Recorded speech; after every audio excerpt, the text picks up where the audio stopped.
Hello there, Rip City. Welcome into another episode of the 1977 podcast, a podcast that runs 19 minutes and 77 seconds long in honor of your 1977 World Championship Portland Trailblazers. I'm your host, Chris Burkhardt. As always, when not listening to the podcast, you can follow me over on social at Chris J. Burkhardt, and you can find me before and after every Trailblazers game on Rip City Radio 620 and the iHeartRadio Music app. And you know what? I gotta tell you something, fans. It is almost 1 o'clock in the morning.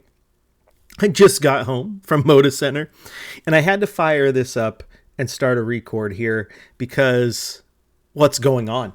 What's going on? You know that episode in The Hangover where Stu's in the back of the police car when they're at the chapel and Chow's men come to get him, and he's in the, what the hell is going on? That's how I feel as a reporter, and how you all feel as Blazer fans right now, right? Because what the hell is going on? The Blazers are suddenly one of the hottest teams in the NBA. They have won 6 of their last 7. Their only loss in that stretch is a 10-point loss to the best team in the NBA, the Oklahoma City Thunder. It's wild what is going on right now for your Portland Trailblazers. And on Thursday night here, last night, because it is Friday morning as of this record, and when you're listening, you'll be listening a little bit after I hit the record button, the Blazers took down the Magic 119-90. That's right. A darn near 30-point victory. The defense was on fire. Offense was firing. It was just a great game all the way around. And it was like everything was a file that under. You love to see it, right? Scoot Henderson getting the start again because Jeremy Grant was out. He gets 23 points, 7 assists, 5 boards. DeAndre Ayton was locked in, had a near double-double at 22 points and 10 rebounds. 8 rebounds. Almost a double-double. See, I got distracted, right? Toumani Camara only had 7 points, but his defense was locked in the entire time. I mean, he had a block on Paulo Banchero that needs to be printed and put in the hallway. You know what I'm talking about? Have you ever been in the hallway in Moda or seen pictures? They have the pictures of all the great moments.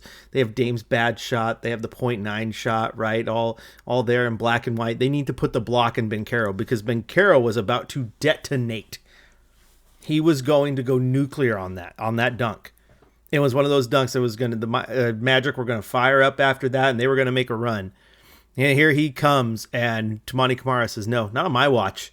And he meets him at the rim. Block shot. Unbelievable. And it was plays like that kind of personified this game, fueled this game. Shaedon Sharpe had 23 off the bench. Defensively, he was improved from what we had seen over the last few weeks. He'd been moved to the bench for a reason. But man, everybody was locked in. And I asked Coach Billups about it after the game because Deni Avdija hits the N1 and he does the "you can't see me" John Cena, right? Bench does it back to him. Towards the end of the game, they put Rayan Rupert in. He has a beautiful Euro step, gets the bucket, and you look over to the bench, and everybody is reacting. And DeAndre Ayton is just full-on reenactment of the Euro step. Shout out to the What Podcast, who was on courtside with me on Monday. You can listen to that if you didn't get a chance to it on the Rip City Radio YouTube page. But they were talking about their awards for best bench celebrations. Yeah, DeAndre Ayton might be up there after that one because that was beautiful. Man, just what can you say about this game? It was so good. And the way this team's playing right now, again, like I asked Coach Billups, was, again, you look at what Deni did. You look at what the bench was doing when Rupert had that bucket. This team is having fun right now. They're playing as loose and as free as we have seen them all year. And Coach talked about that, saying, that's what they wanted to do. And, sometimes things just take time, and they're finally getting to that spot where they're playing together, right? And you've heard DA talk about it plenty of times, that, it's amazing what you can do when you're playing for each other. And Deni, after the game the other day, talking about how, I'm doing the John Cena thing. It's kind of fun, and it gets the team laughing, and it relaxes us, basically. This team they're doing something special right now.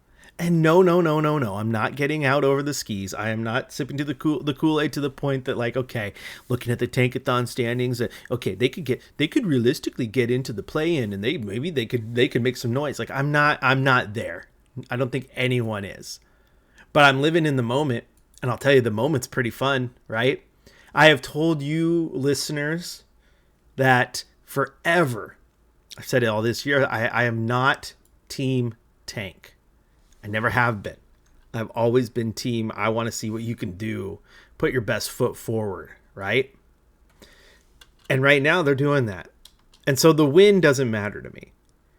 Because yes, do you lose in the tankathon standings? You might. You very well might.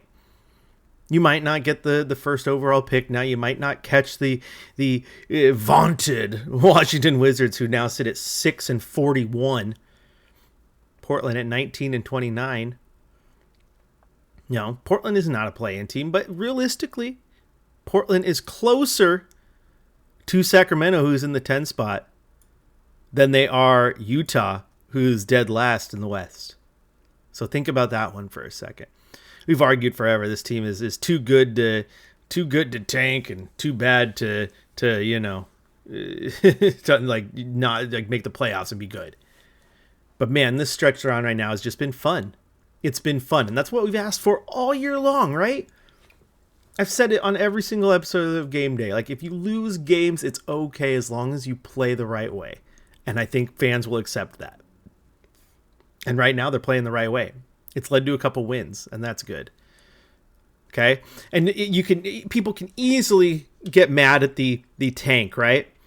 The tank, we need it because we have to capture the flag, and capture the flag is, you know, but okay, that's cool and all. I get it.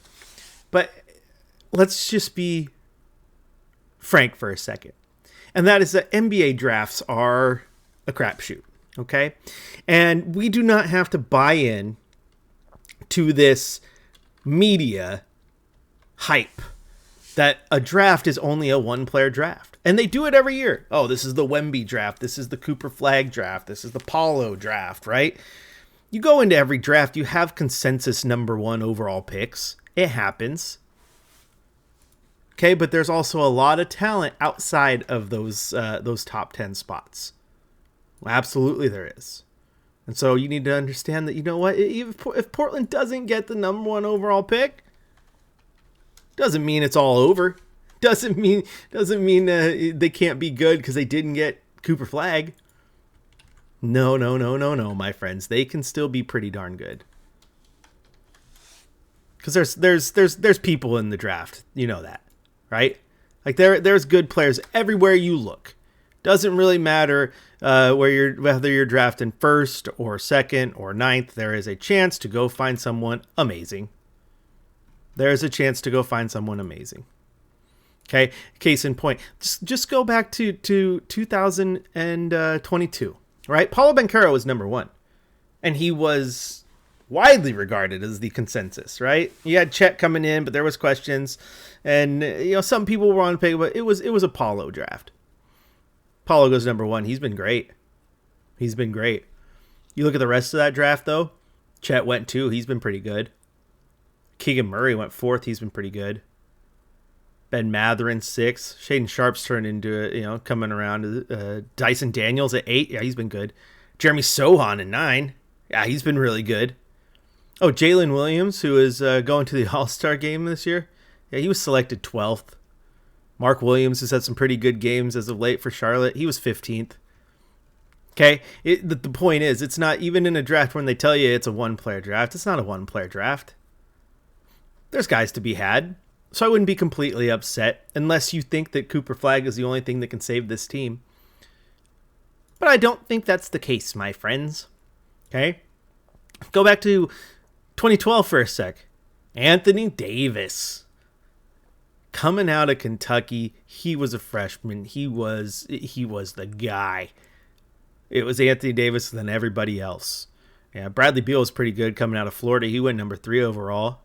Andre Drummond, who had a very good run in his prime years and is still putting in some work coming off the bench now. He went 9th overall. Harrison Barnes, who's been a great player in his stops, in Sacramento and Dallas and Golden State, he was 7th. Okay, and so you can just start going down the list, and okay, there's talent everywhere you look. Evan Fournier had a decent little run, right? Like, oh yeah, Draymond Green went 35th in the second round. Chris Middleton went 39th. in the second round. They've been pretty good. And Portland didn't have the number 1 pick. Obviously, they didn't get Anthony Davis. But they did have the 6th pick. And they used it on some guy out of Weber State that nobody was really talking about. What happened? Kind of the rest is history type thing. Yeah, they didn't win a championship, and he's playing with the Bucks right now. But for a decade, he was the face of this franchise. Outside of Steph Curry, arguably the second best guard in the NBA. You know, there's a contingent going for Kyrie, and that makes sense too. But Dame was one of the best. And he's still pretty damn good. He's going to the All-Star game again. He was 6th. Point is, you don't have to be number 1. You don't have to be number 1. You know who else was a sixth pick in the draft? Brandon Roy. Brandon Roy was 6th. So again, don't believe the media hype that these drafts are 1-player drafts. They do it just about every single year, though. That's what they tell you. Okay, and I say that as a card-carrying member of the media. Okay, but we all know how this works, right? Just be smart about it. Just be smart about it. There's talent to be had, my friends. And as I pointed out to the fifth quarter the other night, and was talking to a friend of the show, Keith Feltner Smith, in a Discord chat. You know that only twice since 1985 have the 3 teams who entered lottery night with the 3 best odds actually ended with the top 3 picks? 1996 and 2016. And in 2016, the 1, 2, 3 went 1, 2, 3. Hasn't happened anywhere else. You look at last year, Atlanta had the 10th worst odds, and they got the pick. You can go down the list. There's people with the 3rd odds, 9th odds, 4th, 8th, 3rd, 9th, 7th. Point is, again, you don't have to have the worst record to get in to the top 3. And you know what? Anywhere in that lottery, there's some pretty decent talent if you're looking hard enough. Okay, end of that rant. Next rant I want to get on before we run out of time here is I sent a post out on social media during that game. And that post was this. The kid in front of us in Media Row hasn't sat down the entire game. Hyped every bucket, every board, every stop. A reminder that no matter the win-loss record, this is what it's all about. And I kid you not, this kid did not sit once. Not once. He had his little towel that he was rolling, his little Rip City rally towel, if you will. And he was waving it back and forth. Probably hit me a few times. I did not care. Because I was watching this game through the eyes of a kid who was just having the best days ever had. Game of a lifetime, right? And I have 3 beautiful girls of my own. And sometimes you sit back and you just watch this stuff through the eyes of a kid. The innocence of a child, right? That kid doesn't know the difference between the tanks and championships. I mean, he might, but you understand what I'm saying. All he cared about was here he was in the Moda Center, Rose Garden to some UOGs, watching his favorite team play while he's rocking a CJ McCollum jersey. Doesn't even play for the team anymore, but he's rocking it. And this team's going out there and putting on a show for him. And he's just hyped. And again, it was a reminder that that is what it's all about. The wins and losses don't matter. We can sit here and we can debate all year long until the cows come home about tanking and culture and what's more important and do the wins matter and Coach Billups isn't developing this person enough and he's not playing that person enough. And yeah, we have those talking points and those are fun to talk about too. Sometimes they're a headache. But sometimes you also just need that reminder to understand that it ain't that serious at the end of the day. Just fan. Enjoy it, because that kid was. And that's what it's all about. That's what it's all about. I've always said this about my position, being fortunate enough to be a member of the now hated legacy media, right? Having covered this team as a reporter, and now being fortunate enough to host pre- and post-game shows about it. is I say this about media, right? And it can annoy me about media.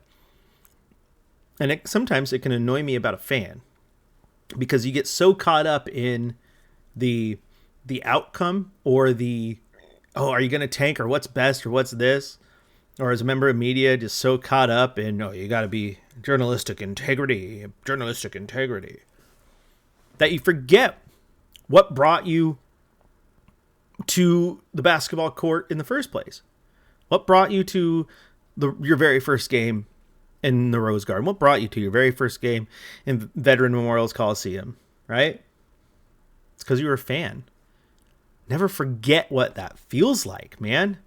Because sometimes you could be so worried about tanking and the future and the draft picks that in a game like today or yesterday, it's all a blur to me now, right? Because it is almost 1 o'clock in the morning. That's how dedicated I am to you fools.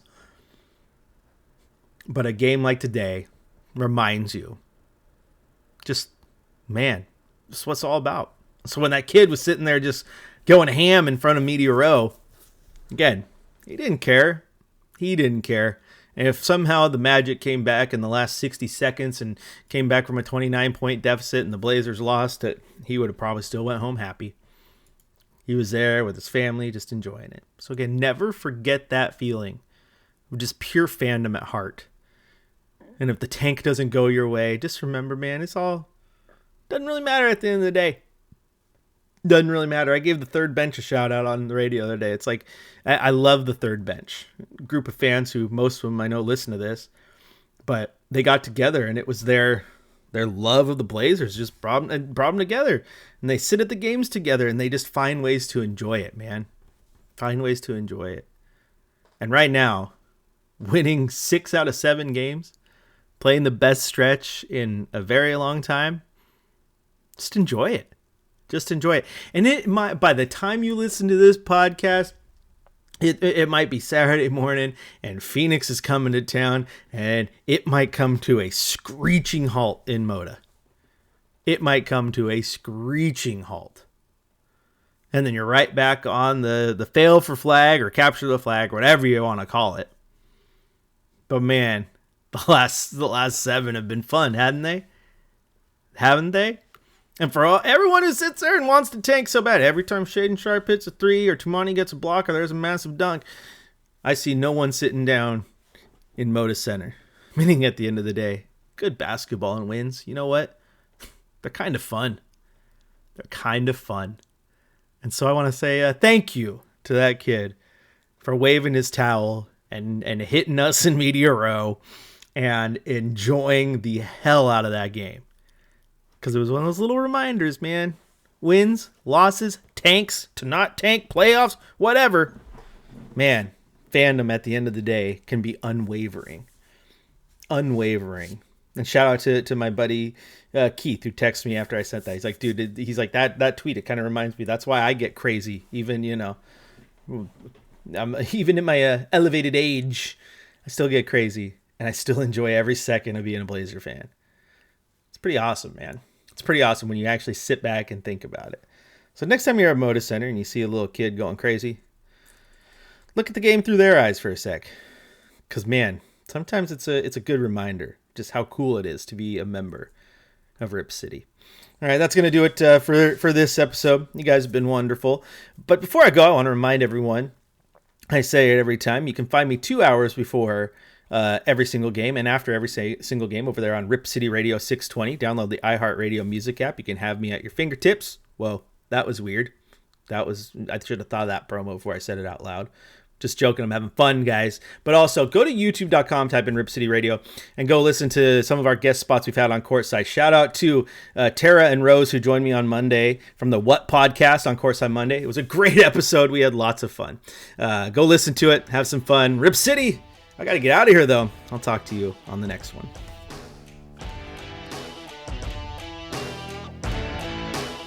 You've been listening to the 1977 podcast. See you next time.